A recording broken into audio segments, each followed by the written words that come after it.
Your true wealth is your time and freedom. Money is just a tool for trading your time. It's a container to store your economic energy until you're ready to deploy it.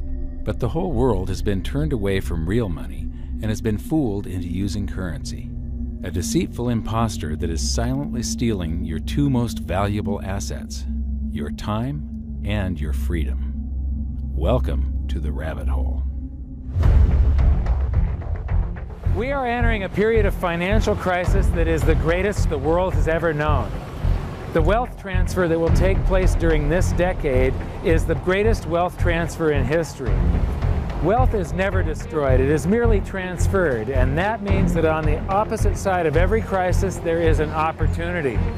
The great news is that all you have to do to turn this crisis into your great opportunity is to educate yourself. I believe that the best investment that you can make in your lifetime is your own education. Education on the history of money, education on finance, education on how the global economy works, education on how all of these guys, the central bankers, the stock market, how they can cheat you, how they can scam you. If you learn what is going on and how the financial world works, you can put yourself on the correct side of this wealth transfer. Winston Churchill once said that the further you look into the past, the further that you can see into the future. This program is all about creating your own crystal ball, being able to gaze into the future, being able to change this crisis, the greatest crisis in the history of mankind, into your great opportunity.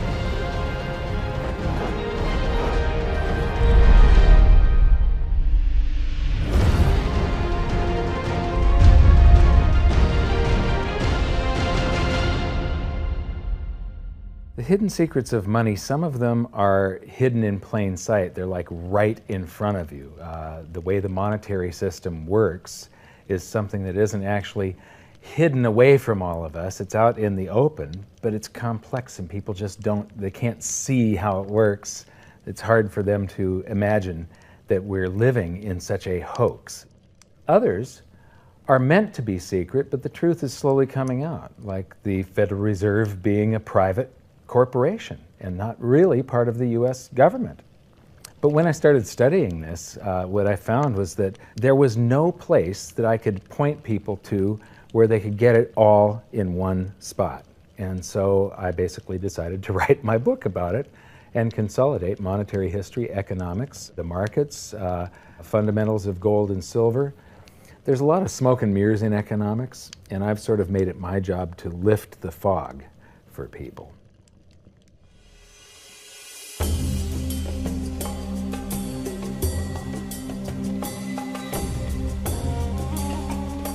Welcome to Egypt. This is where it all began. Roughly 5,000 years ago, the Egyptians started using gold and silver as their predominant form of currency. But it was not yet money. The pieces of gold and silver that they were using were odd sizes and weights, odd purities, so it still was not interchangeable, where each unit is the same as the next. This meant that nothing really had a price yet. You couldn't put a price of so many coins on something because they didn't have coins yet. Trade was still difficult. It was still a guessing game when it came to the exchange of values. One of the reasons that we are in the financial mess that we are today globally is that people do not understand the difference between currency and money. Currency is a medium of exchange, a unit of account. It is portable, durable, divisible, and something called fungible. Fungible means that each unit is the same as the next unit. A dollar in my pocket buys the same amount as a dollar in your pocket. Money is all of those things plus a store of value over a long period of time. Even financial planners, bankers, your accountant, they don't understand the difference between currency and money. The currency in your pocket is a medium of exchange. It's a unit of account because it's got numbers on it. It's somewhat durable, it's portable, it's divisible in that you can make change, and it's fungible. A dollar in my pocket buys the same amount as a dollar in your pocket. But because governments can print more and more and more of it, and dilute the currency supply, it's continually transferring wealth out of your pocket, out of your bank account, to the government and to the banking system. The reason that gold and silver are the optimum form of money is because of their properties. It's an easy medium of exchange because gold and silver store a large amount of value in a very small area. It's a unit of account. Pure gold has the same value all over the planet. So an ounce of gold buys the same amount here in Egypt as it would in China or in the United States. It's durable. The same gold that Egyptians were using in trade 5,000 years ago is still here with us today. It does not corrode. It's divisible. You can make change with it. It's very portable. You could use something like oil as money. It's just that you can't carry around a barrel of oil on your back. It's fungible. Pure gold is the same wherever it is on Earth. Pure silver is the same wherever it is on Earth. It's limited in quantity. That's the reason that it maintains its purchasing power. Governments cannot print it. Over the last 5,000 years, only gold and silver have maintained their purchasing power. There have been thousands upon thousands of fiat currencies, currencies that are unbacked by gold or silver, and they have all gone to zero. It's a 100% failure rate. Well, fiat currency, of course, is a currency that exists at the dictate or by fiat from a government. You say they have their printing presses, and the paper money rolls off the printing presses. And then they give it the fiat designation, which makes the currency official. It's just worthless paper. But when Ben Bernanke gives it the special sign, and they have the cult meeting at the Federal Open Market Committee meetings, it suddenly becomes currency. If you look at what's really going on, it's a con game. And so there's confidence. Well, the Federal Reserve is very forthright about what they're doing. If you read their websites, they'll tell you it's a confidence game. They tell you that there's no intrinsic value in their money. They'll tell you that they print it backed by absolutely nothing. They actually display all these facts. But if you tell somebody in the public that this stuff is created out of thin air, there's no backing whatsoever, it's absolutely worthless, it's about as valuable as monopoly money, they'll look at you like you're nuts. Is there an example throughout history of a fiat currency, a piece of paper that's unbacked by anything, surviving? Short answer, no. Long answer, no. And here's why. When Addison Wiggin took over at the Daily Record, when they got cranked up, Bill Warner asked him to catalog all of the fiat currencies throughout history and what happened to each of them. Addison dutifully went to work. Within a short period of time, he had gone through the alphabet. All the fiat currencies that started with the letter A were done. They all went to zero. He was halfway through the letter B, and all the fiat currencies that started with the letter B, and there were 600 of them in just the first letter and a half of the alphabet, and every single one of them went to zero. Every one. 600 fiat currencies that start with the letter A, and half of the ones that start with the letter B are 600 of these things. Not one ever came close. Would you think this one, the United States dollar, is going to be the first one after all that? I don't think so. No. No currency, fiat currency has ever survived. None.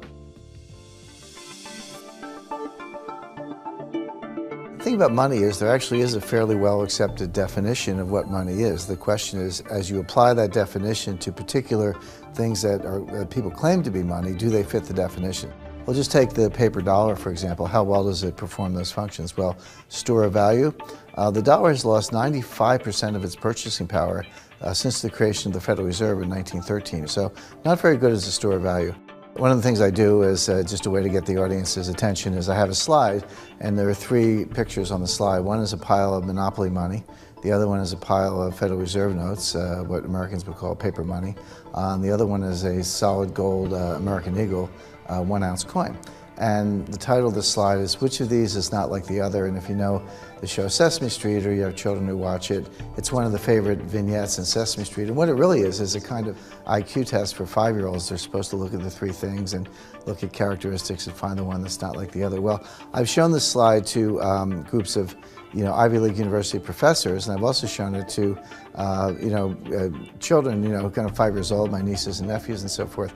And when the professors look at it, they say, well, clearly the dollars are not like the others because gold has no role as money, and monopoly money is junk, and the American dollar is a store of value, so that's not like the other.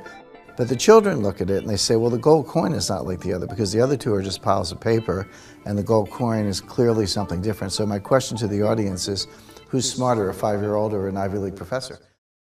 Before World War I, each note that a treasury issued would say that there have been deposited with the United States Treasury $20 in gold coin payable to the bearer upon demand. The money was in the vault.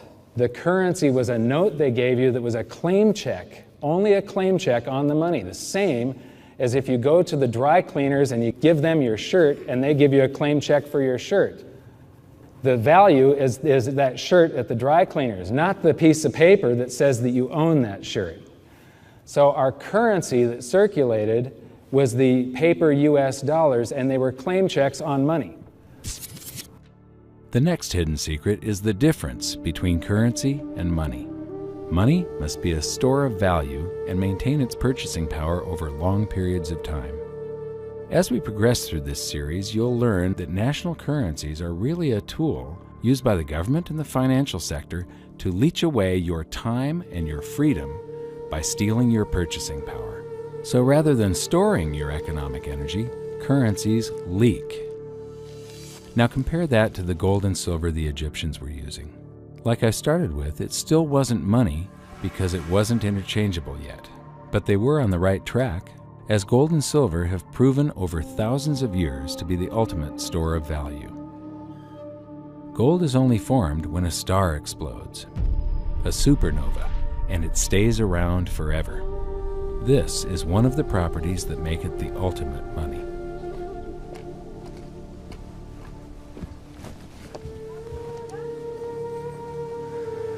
People are amazed that after 5,000 years, the pyramids are still here. But what I'm more amazed at is that the currency that the people that built this were using, that currency, that gold and silver that they were using in trade on a daily basis, is still around today. It may have been melted down and re-refined and it's in a coin or a bar or in some piece of jewelry, but it's still with us today and it still purchases something. Yes, it is the ultimate money because there is nothing else even in the same league. It's divisible, it's permanent, it's a store of value, it's a unit of account. It's got everything you want out of money, but it doesn't go away and it can't be increased. That is what makes gold the most beautiful money of all. What more could you ask out of a money? It keeps governments under control. You can maintain a solvent system. Governments don't like gold at present because they're getting away with the fiat currencies, and they'll do everything they can to discredit it as an asset class. I mean, my goodness, gold has outperformed the Dow Jones Industrial Average in each of the last 7 years, yet it's not considered a legitimate asset class. Why? Again, it's the fear that maybe gold will be imposed on the system, that it will constrain government ability to spend beyond its means. They can't print it. They can't print it, no. The proper definition of inflation, I use Milton Friedman's definition. Inflation is an expansion of the currency supply. Deflation is a contraction of the currency supply. If you expand the currency supply, eventually prices will rise. And if you contract the currency supply, eventually prices will fall. This is a pool, but it's not a pool of water. This is the currency pool. And these are prices.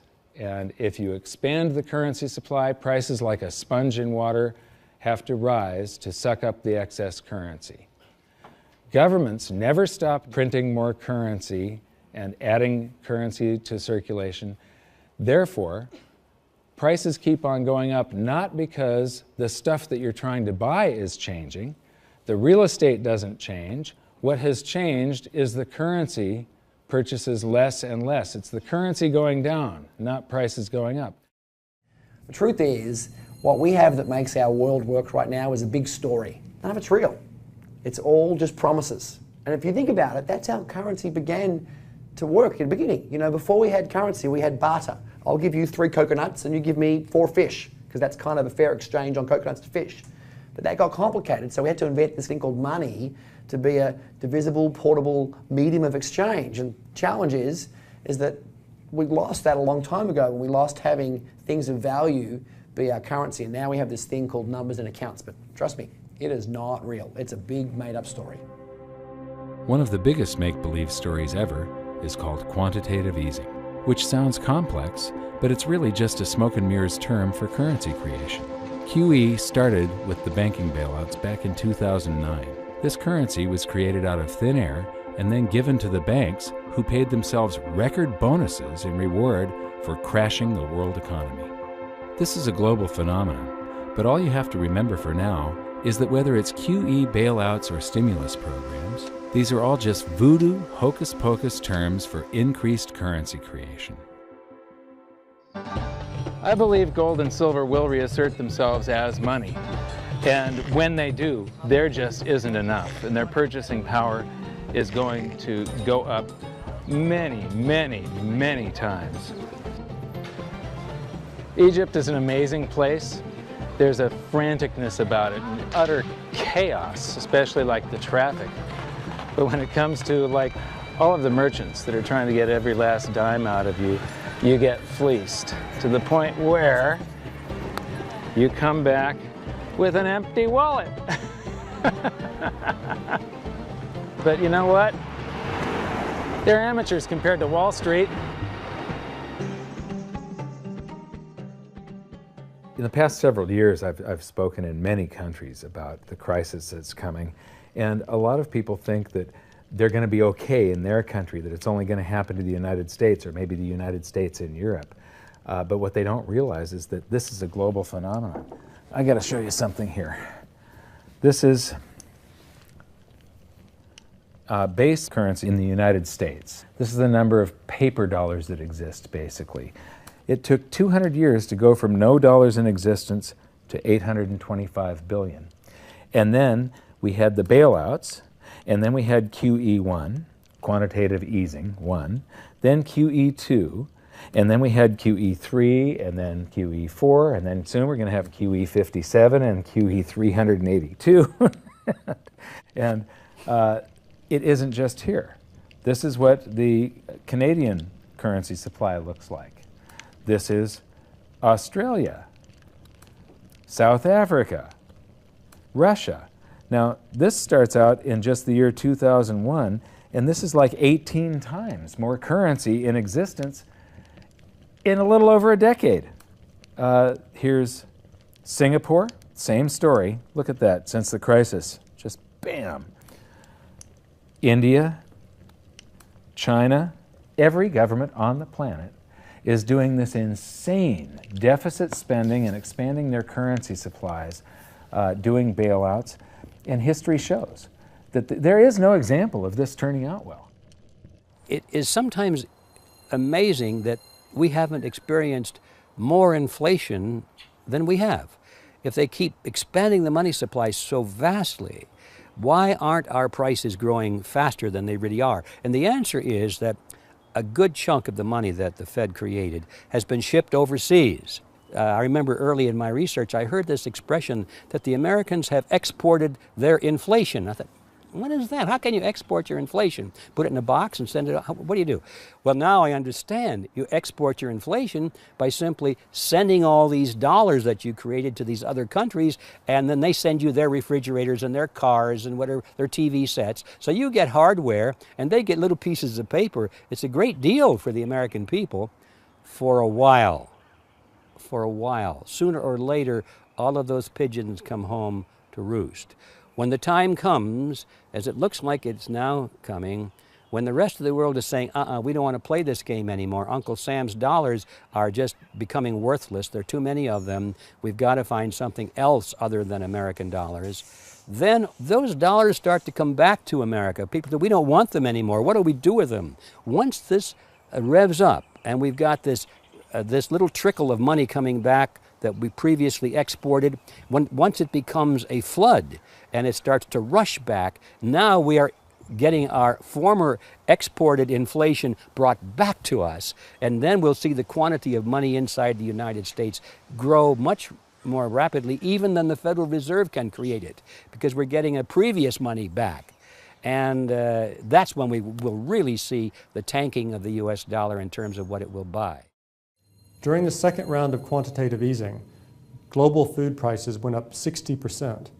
And this created a humanitarian disaster for the 2 billion people on Earth who live on less than $2 a day.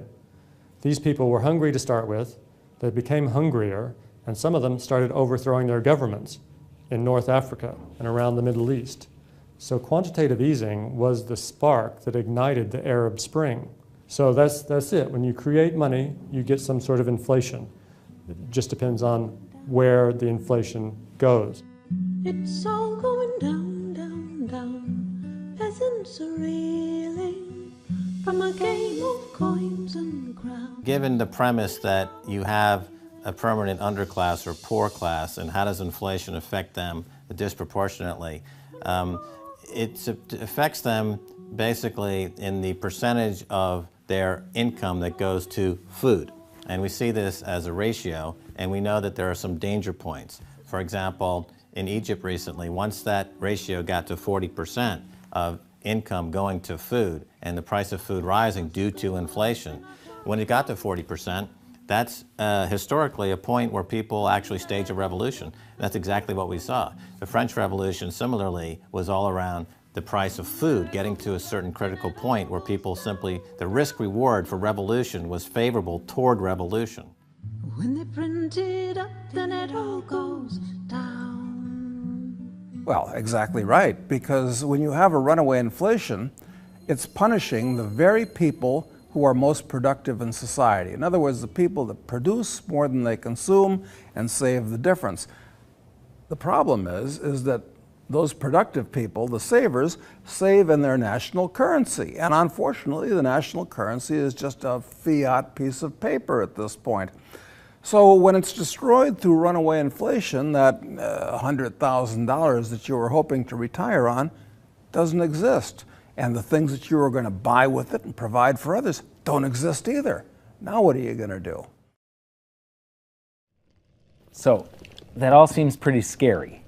However, this is going to happen, and you can only play the hand that you're dealt. But the great news is that gold and silver always end up doing an accounting of the expansion of the currency supplies. Basically, the will of the public and the free markets. When governments do this kind of stuff to their currency supply, they debase it. Eventually it comes back in inflation. People sense the loss of their purchasing power. They rush back to gold and silver, and they bid the value of the gold and silver up in the country until it meets or exceeds the value of all the currency in circulation. This is a process that's been going on over and over again throughout history, except this time it's happening on a global scale. It has never before happened in all countries at once. And that means that this is the greatest wealth transfer in history. Therefore, it's the greatest opportunity in history, and it's not going to happen again in your lifetime. So now we've learned that your true wealth is your time and your freedom. Money is a trading tool that stores the economic energy that is your time and freedom, whereas currencies leak them away. Gold and silver are the ultimate money simply because of their properties. Fiat currencies are based solely on confidence and always return to their intrinsic value of zero. Governments don't like gold because it imposes restraint. Rising prices are a symptom of an expanding currency supply, and gold and silver always account for an expanding currency supply. So that's it for this episode. Join me next time as we begin to investigate how monetary history just repeats and repeats, and how gold and silver always win the battle between currency and money. Until then, my challenge to you is to stop calling currency money. It's a crucial first step towards setting your mind free of all this economic voodoo and changing your context. You can learn more by watching the bonus features on our website, and if you have any questions, you can post them there, and we'll answer some of your questions in future bonus features. So good luck, thanks for watching, and we'll see you next time.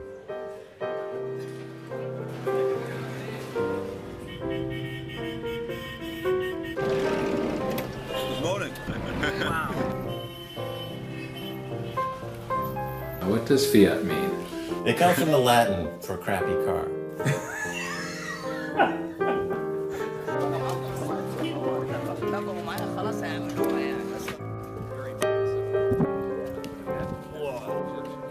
In the desert in a suit.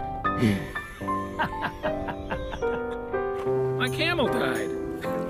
You're not too sure about that, are you? Huh?